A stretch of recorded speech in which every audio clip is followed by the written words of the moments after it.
La question de la gouvernance est toujours importante dans un système coopératif, puisque je rappelle que nous sommes les représentants des producteurs, les représentants des adhérents, et que cette gouvernance peut fonctionner que si on a des administrateurs formés, qui sont aussi représentatifs de leur territoire, de leur production.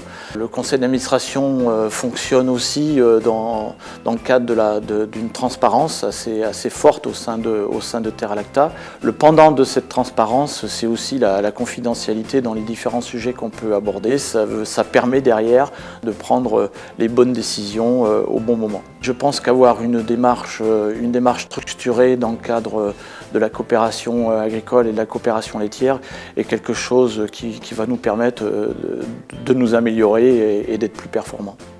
Premier enjeu, je dirais, c'est de faire un point à date de notre gouvernance, c'est-à-dire sur les éléments qui fonctionnent, ceux qui ne fonctionnent pas au sein de notre conseil d'administration, et que tout le monde puisse s'exprimer, donc tous les administrateurs puissent porter aussi ce discours-là au travers son président et son directeur.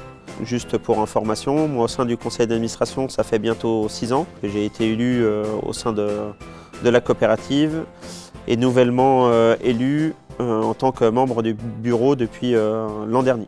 Le conseil d'administration de Terralacta a souhaité travailler sur sa gouvernance. Nous avons donc mis en place l'application Copley qui nous a été proposée par la coopération laitière.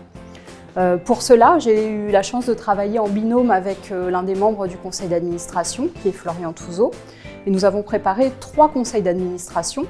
Le premier conseil, au cours duquel nous avons présenté l'intérêt de l'application justement pour évaluer la gouvernance.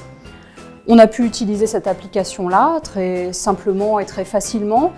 Deuxième conseil d'administration, nous avons présenté l'analyse des résultats, ce qui a permis d'ouvrir la discussion et effectivement d'envisager un certain nombre de sujets stratégiques. Et puis au troisième conseil d'administration, nous sommes revenus avec justement ces sujets stratégiques qui portaient à la fois sur les nouveaux administrateurs, les nouveaux adhérents, la meilleure connaissance des associés et l'utilité du capital social. Et sur ces 4 thèmes, nous avons demandé aux participants de se prononcer sous forme d'ateliers participatifs de type World Café. Copley est un bel outil d'aide à la décision car ça permet aussi de se remettre en question sur le fonctionnement de son conseil d'administration. Il permettra de nous comparer avec d'autres systèmes coopératifs. En conclusion, ce troisième conseil nous a permis d'identifier un certain nombre d'actions à mener et nous allons aujourd'hui mettre en place la réalisation et le suivi de ces actions-là.